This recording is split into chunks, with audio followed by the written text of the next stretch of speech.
talked in my vegetable gardening videos, and I have videos on low tunnels for use in the garden, and I have a lot of them where I bought kits to make a tunnel. I want to show you here how I did it by buying 12 gauge roll. Tractor Supply, I forgot where I got it from. 12 gauge roll. You want something strong enough that you can, if you can cut it by hand, it's weak. You need something strong like this, that you need like a long, big bolt cutter to cut it. That's when you know it's strong.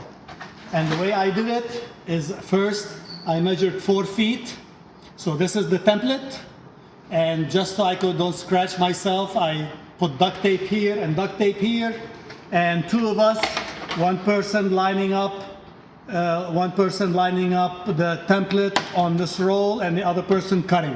And then you turn it and unroll it some more and then line it up and cut. So we made, show here, we made about 100 in like 20 minutes. And these are very sturdy. They will last for years. You see, these are at least 8 years old and still haven't rusted.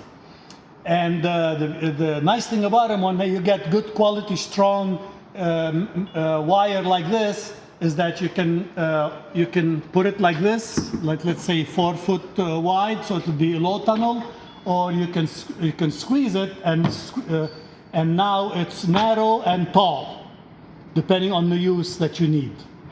Okay, think about that and enjoy, and good luck.